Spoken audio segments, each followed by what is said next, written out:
നോമിനേഷനൊക്കെ ശേഷം ലൈവിൽ നടന്ന കുറച്ച് വിശേഷങ്ങൾ പറയാം. ഇപ്പോൾ ലൈവിൽ നടന്നുകൊണ്ടിരിക്കുന്ന കുറച്ച് കാര്യങ്ങളിലേക്കാണ്. നോമിനേഷനിൽ നൂറയും അനുമോളും നെവിനെ പറഞ്ഞത്, ശരിക്കും പറഞ്ഞാൽ നെവിൻ വന്ന് ആദ്യം തന്നെ പറഞ്ഞത് നോമിനേഷനെ ഞാൻ ഭയക്കുന്നില്ല എന്നാണ്. പക്ഷെ നെവിൻ നന്നായിട്ട് നോമിനേഷനെ ഭയക്കുന്നുണ്ട്, പേടിച്ച് വിറച്ചിരിക്കുകയാണ്. കാരണം എന്ന് വെച്ചാൽ ആ ഒരു നോമിനേഷൻ എല്ലാം കഴിഞ്ഞതിന് ശേഷം വീണ്ടും പോയി അനുമോളുമായിട്ട് ചൊറിഞ്ഞ് സംസാരിക്കുന്നുണ്ട്. അനുമോളോട് പറയുന്നുണ്ട് ഈ ഒരു വല്ലാത്ത ജീവിതം തന്നെ എന്ന് പറഞ്ഞ് പുച്ഛിക്കുകയാണ്. അപ്പൊ അനുമോള് പറയുന്നുണ്ട് എന്റെ ജീവിതത്തിന് വലിയ പ്രശ്നമൊന്നും ഇല്ല എന്ന് പറഞ്ഞിട്ട് നിൽക്കുന്നുണ്ട്. അപ്പം അനുമോള് പിന്നെ പറയുന്നത് ഒരു ക്ലാസിക് ഡയലോഗാണ്, ഞാനായിട്ട് തന്നെയാണ് നിൽക്കുന്നത്, ഇത് തന്നെയാണ് ഞാൻ, എന്നെ പുറത്തറിയാത്തത് കൊണ്ട് നിങ്ങൾ ഇങ്ങനെ ഓരോന്ന് പറയും, പുറത്തും അകത്തും ഒക്കെ ഞാൻ ഇങ്ങനെയാണ്. അപ്പോൾ നെവിൻ പറയുന്നുണ്ട്, സീസൺ 1 തൊട്ട് സീസൺ ഈ ഒരു 7 വരെ എല്ലാവരും പറയുന്ന ഒരു ഡയലോഗാണ്, ഇതൊന്ന് മാറ്റിപ്പിടിക്കുക എന്ന് പറയുന്നുണ്ട്. പിന്നെ ഞാനായിട്ട് നിൽക്കാതെ മറ്റാരായിട്ടാണ് നിൽക്കുന്നത്, എല്ലാവരും ഞാനായിട്ട് തന്നെയാണ് നിൽക്കുന്നത് എന്നൊക്കെ നെവിൻ ഇങ്ങനെ കളിയാക്കുന്നുണ്ട്.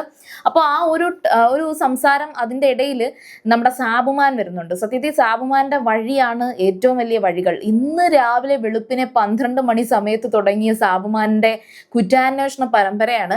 ഷാനവാസിന്റെ കയ്യിൽ നിന്ന് കുറേ കേട്ടു. അതിനുശേഷം അനുമോളെടുത്ത് പോയിരുന്ന് സംസാരിക്കും. അനുമോള് വ്യക്തമായിട്ട് ഈ ഒരു നോമിനേഷന് ശേഷം സാബുമാനെ പിടിച്ചിരുത്തി പറയുന്നുണ്ട്. അതായത് സാബുമാൻ പറഞ്ഞ കാര്യം എന്തുവാണ്, ഈ അനുമോളെ കുറിച്ച് ഇങ്ങനെ പറഞ്ഞുകൊണ്ടിരിക്കുന്നു. പിന്നെ അനുമോൾ ഒരു സ്റ്റോറി പറഞ്ഞിട്ടുണ്ടായിരുന്നു, നിങ്ങളൊക്കെ അത് കണ്ടിട്ടുണ്ടായിരിക്കുമെന്ന് എനിക്ക് തോന്നുന്നുണ്ട്.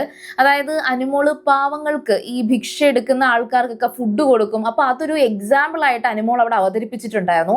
ഞാനതൊരു കാഷ്വൽ ടോക്ക് പോലെ കേട്ടോണ്ടിരുന്നോളൂ. പിന്നെ ഇതൊക്കെ കേൾക്കുമ്പോൾ ശരിയാ, ഒരു പക്ഷേ ഈ പറയുന്ന അനുമോൾ ഈ പറയുന്നത് മാത്രം കട്ട് ചെയ്തിട്ട് അതൊരു വലിയ സംഭവമായിട്ട് കണ്ട് ഒരു വലിയ ഹീറോയിസം കാണിച്ചു എന്നൊക്കെ പറഞ്ഞ് ഇടാൻ വേണ്ടിയിട്ട് കുറച്ചധികം PR വർക്കുകൾ ഉണ്ടല്ലോ അനുമോളുടെ PR.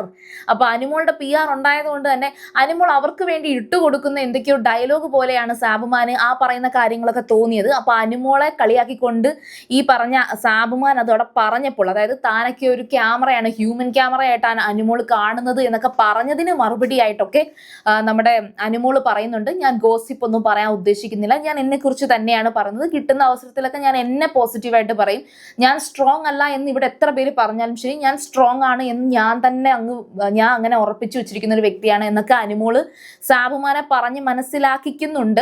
അനുമോൾ അങ്ങോട്ട് എഴുന്നേറ്റ് പോയപ്പോഴത്തേക്ക് നെവിൻ വന്ന് അവിടെ ഇരുന്ന് സാബുമാൻ വീണ്ടും നെവിനോട് സംസാരിക്കാൻ തുടങ്ങിയപ്പോഴത്തേക്കും ഈ അനുമോളുടെ മുഖത്ത് നോക്കി, ഓ അങ്ങനെയാണല്ലേ അനുമോളെ, ഓ അങ്ങനെ, ഓ ശരി എന്ന് പറഞ്ഞ സാബുമാൻ നെവിനോട്, ഓ പഠിച്ച കള്ളി തന്നെ കേട്ടോ, എന്തുവാ സ്വഭാവം എന്ന് പറഞ്ഞ അനുമോളെ കുറ്റം പറയാൻ തുടങ്ങിയിട്ടുണ്ട്.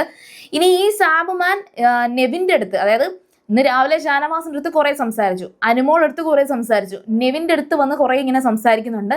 ദെൻ അവിടുന്ന് കറങ്ങി തിരിഞ്ഞ് അവസാനം പോകുന്നത് നമ്മുടെ ലക്ഷ്മിയുടെ അടുത്തേക്കാണ്. ലക്ഷ്മിക്കാണെങ്കിൽ ഷാനവാസിനെ തീരെ ഇഷ്ടമല്ല. പക്ഷേ സാബുമാൻ ഇപ്പൊ ഷാനവാസിന്റെ വലങ്കൈയായിട്ട് നടക്കുകയാണ്. അപ്പം സാബുമാൻ പോയി ലക്ഷ്മി എടുത്ത് പറഞ്ഞു, ഇവിടെ ഇങ്ങനെ ഓരോരുത്തരുടെ അടുത്തൊക്കെ സംസാരിക്കുമ്പോൾ അത് അവരുടെ ഭാഗത്തൊക്കെ ഒരു ശരിയുണ്ടെന്നൊക്കെ തോന്നുന്നുണ്ട്, അങ്ങനത് മനസ്സിലാവുന്നില്ല, ഷാനവാസ് ഒരു നല്ല മനുഷ്യനായിട്ട് തോന്നുന്നുണ്ടെന്നൊക്കെ രീതിയിൽ പറഞ്ഞപ്പോഴത്തേക്കും ലക്ഷ്മി ഷാനവാസിനെ കുറിച്ചുള്ള തൻ്റെ വെറുപ്പിനെ കുറിച്ചുള്ള കാര്യം പറയുന്നുണ്ട്. അതായത് ഏതൊരു സ്ത്രീയോടും ഷാനവാസ് കാണിക്കുന്ന ഒരു രീതിയുണ്ട്, അത് വളരെ മോശമാണ്, പുള്ളിക്കാരൻ ഇവിടെ ഇങ്ങനെയാണെങ്കിൽ പുറത്ത് എന്തുമാത്രം ആയിരിക്കും, ഇങ്ങനെ ഇവിടെയും നമ്മളിങ്ങനെ കണ്ടില്ലെന്ന് നടിച്ചു പോകുന്നത് ശരിയല്ല എന്നൊക്കെ പറഞ്ഞ് ലക്ഷ്മി ഷാനവാസിനെതിരെ കുറെ സാബുമാന് പറഞ്ഞു കൊടുക്കുകയാണ്. പക്ഷെ സാബുമാൻ ഇതെല്ലാം കേട്ടിരിക്കുന്നുണ്ടെങ്കിലും സാബുമാന്റെ മനസ്സിൽ ഷാനവാസിനോട് പോസിറ്റീവ് ഒരു ആറ്റിറ്റ്യൂഡ് ആണ് കേട്ടോ. പിന്നെ ഈ സാബുമാൻ ശരിക്കും പറഞ്ഞാൽ എല്ലാവരുടെ അടുത്തുനിന്നും എല്ലാം കൺസ്യൂം ചെയ്തിട്ട് സാബുമാൻ സെൽഫായിട്ട് ഒരു പൊട്ടനായിട്ടാണ് അഭിനയിക്കുകയാണോ, റിയൽ ആയിട്ട് നിങ്ങൾ പൊട്ടനാണോ സാബുമാനെ? കാരണം എന്ന് വെച്ചാൽ ഈ സംസാരിച്ച വഴിക്ക് ഒനീലിന്റെ വിഷയം വീണ്ടും സാബുമാനും ലക്ഷ്മിയും തമ്മിൽ സംസാരിക്കുന്നുണ്ട്. അതായത് ഒനീല് ഈ ജിസേലിന്റെയും ആര്യന്റെയും വിഷയം സംസാരിച്ച ഒരു കാര്യമുണ്ടല്ലോ, അത് ലൈവിൽ ഇവിടെ ലാലേട്ടൻ തന്നെ കാണിച്ച കാര്യമാണ്. പക്ഷെ സ്റ്റിൽ നൗ ഈ പറയുന്ന ലക്ഷ്മിയും സാബുമാനും കരുതി വെച്ചിരിക്കുന്നത് അവിടുത്തെ വില്ലൻ എന്ന് പറയുന്നത് അക്ബർ ആണെന്നാണ്. ഞാൻ ഒരു കാര്യം പറയട്ടെ സുഹൃത്തുക്കളെ, ഇപ്പോൾ ഓൾമോസ്റ്റ് ഒരുവിധം നല്ല രീതിയിൽ ഒരു വലിയ ഗെയിം കളിക്കുന്നു എന്നല്ല, അക്ബർ ഒരു വലിയ ഗെയിം കളിക്കുന്നില്ല, പക്ഷെ ഫെയർ ആയിട്ട് അവിടെ മര്യാദയ്ക്ക് നിൽക്കുന്ന ഒരേ ഒരു വ്യക്തി അത് അക്ബർ ആയിരിക്കും. ആരടുത്തും ചൊറിയാൻ വയ്യ, ഞാൻ ഇവിടെ എവിടെയെങ്കിലും ഇരുന്നോളാം. സേഫ് ഗെയിമർ ആണോ എന്ന് ചോദിച്ചാൽ അങ്ങനെയും പറയാം. പക്ഷെ പ്രത്യേകിച്ച് അങ്ങനെ ഒരു വലിയ നെഗറ്റീവ് ഒന്നും അക്ബറിനെ കുറിച്ച് ഇപ്പൊ പറയാനില്ല. പിന്നെ അക്ബറിന്റെ ഒരു ക്വാളിറ്റി എന്ന് പറയുന്നത് അത് തുടക്കം തൊട്ടേ ഞാൻ കണ്ട ഒരു കാര്യമാണ്.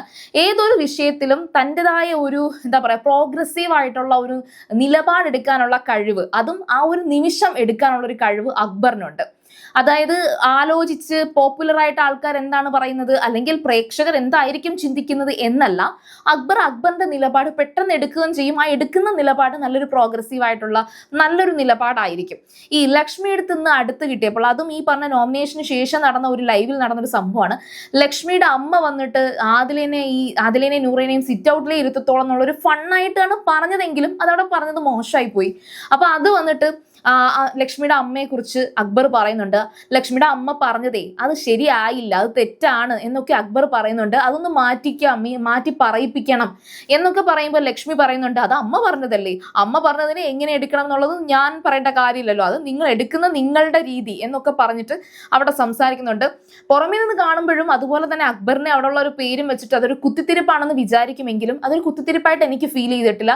അക്ബർ ഇത്തരത്തിലുള്ള നിലപാടുകൾ സംസാരിക്കുന്നത് ഒരു നല്ലതായിട്ടാണ് എനിക്ക് തോന്നിയിട്ടുള്ളത്. പിന്നെ ലൈവിൽ നടന്ന മറ്റൊരു അക്ബർ ബിന്നി നെവിൻ കോൺവെർസേഷൻ എന്ന് പറയുന്നത്, സത്യം പറഞ്ഞാൽ നെവിന്റെ ആ ഒരു പേടി ഉണ്ടല്ലോ, അടുത്ത ആഴ്ച ആര് എവിക്റ്റ് ആവും, ആ പേടിയിൽ നിന്ന് നമ്മുടെ നെവിൻ ആണെങ്കിൽ ഒരു ഇല എടുത്ത് ഇങ്ങനെ കൈ വെച്ചിട്ട് അപ്പൊ അനുമോൾ ഔട്ട് ആവുന്നുണ്ടെങ്കിൽ അത് ഈ ഇടത്തെ കയ്യിലായിരിക്കും, എന്നിട്ട് തൊടാൻ പറയുന്നുണ്ട്. അപ്പൊ ബിന്നിയും അക്ബറും കൂടെ നെവിന്റെ ആ ഒരു കയ്യിൽ ഇങ്ങനെ തൊടുന്നു. അപ്പൊ നമ്മളിലെ ടോസ് ചെയ്ത് കണ്ടുപിടിക്കുമല്ലോ, അതാണ് പുള്ളിക്കാരൻ ഉദ്ദേശിച്ചത്.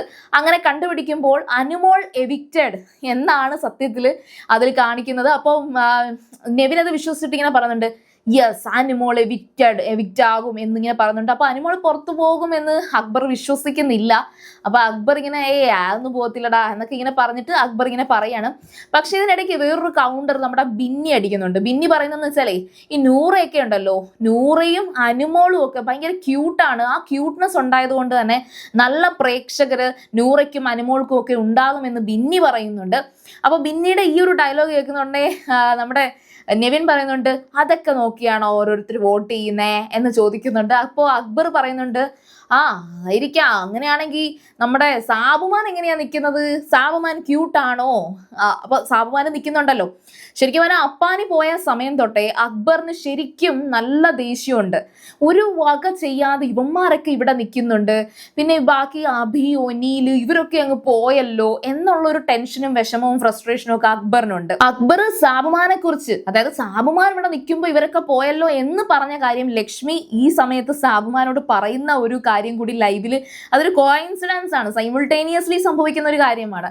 അപ്പോഴത്തേക്കും നമ്മുടെ അക്ബർ പറയുന്ന ഒരു കാര്യം എന്ന് വെച്ചാൽ ഇത് സൂപ്പർ മാർക്കറ്റിലൊക്കെ നിൽക്കുന്ന ഒരു പയ്യനെ പോലെ അങ്ങനെ എന്തോ ഒരു ഡയലോഗും കൂടെ സാബുമാനെ കുറിച്ച് അടിച്ചിട്ടുണ്ട്. ഏതായാലും ശരി, സാബുമാൻ ഒട്ടും ആക്റ്റീവ് അല്ല എന്നുള്ളത് അകത്തും പുറത്തും എല്ലാവർക്കും അറിയാം. പക്ഷെ സാബുമാൻ പിടിച്ചു നിൽക്കുന്നതിന്റെ റീസൺ എന്ന് പറയുന്നത് ഈ പറയുന്ന എല്ലാവരെയും കേൾക്കാൻ പോയിരിക്കുന്നുണ്ട്. ഒരു സ്ക്രീൻ പ്രസൻസ് ആരും അറിയാതെ മറ്റുള്ളവരുടെ ഇടയിൽ നിന്ന് ഉണ്ടാക്കിയെടുക്കാൻ സാബുമാന് കഴിയുന്നുണ്ട്. പിന്നെ സാബുമാൻ ഒരു ഇൻഫ്ലുവൻസർ ആണ്, ഒരുപാട് പേരുടെ ഒരു ഫാൻസ് ഒരുപാട് പേർക്ക് സാബുമാനോടൊരു ഇഷ്ടമുണ്ട് എന്നുള്ള കാര്യം ഉറപ്പാണ്. പിന്നെ ഒരു കാര്യം എന്ന് വെച്ചാൽ ഞാൻ കേട്ട അല്ലെങ്കിൽ ഞാൻ വായിച്ച ഒരു കമന്റാണ്, ഞാനത് എൻ്റെ പോയിന്റ് അല്ല, എനിക്ക് വളരെ രസകരമായി തോന്നിയ ഒരു കമന്റാണ്. സാബുമാനെ ഔട്ടാക്കാത്തതിന്റെ റീസൺ ബിഗ് ബോസിന് സാബുമാന്റെ വീഡിയോ കാണിക്കാൻ പോലും ഒരു സ്ക്രീൻ പ്രസൻസ് ഇല്ലാത്തത് കൊണ്ടാണ്, വീഡിയോ കാണിക്കാനുള്ള ക്ലിപ്പിംഗ്സ് ഒന്നും ആയിട്ടില്ലാത്തത് കൊണ്ടാണ് സാബുമാനെ ഔട്ടാക്കാത്തത് എന്ന് അതൊരു വലിയ ഫണ്ണായിട്ട് ഞാൻ ഓർത്ത് ചിരിച്ചു. ഇപ്പോൾ ഓർത്തപ്പം ഞാൻ ജസ്റ്റ് ഒന്ന് പറഞ്ഞതാണ്. അപ്പോൾ ഇതൊക്കെയാണ് ഇപ്പോൾ ലൈവിൽ നടന്നിരിക്കുന്നത്. ഇനി അടുത്ത ഒരു ടാസ്കിന്റെ ഒരു പ്രൊമോ വന്നിട്ടുണ്ട്, അതിനെക്കുറിച്ചുള്ള വിശേഷങ്ങളുമായിട്ട് ഉടനെ തന്നെ വരാം. അപ്പോൾ സീരിയൽ ഗ്രാൻഡ് നിങ്ങൾ ഫസ്റ്റ് ടൈം ആണ് കാണുന്നതെങ്കിൽ ഉറപ്പായിട്ടും ചാനൽ ഒന്ന് സബ്സ്ക്രൈബ് ചെയ്തിട്ട് കാണുക. വീഡിയോ ഇഷ്ടപ്പെട്ടാൽ ലൈക്ക് ചെയ്യാം, കമന്റ് ചെയ്യാം, ഷെയർ ചെയ്യാം. അപ്പോൾ ഞാൻ പോയി വരാം. ബൈ.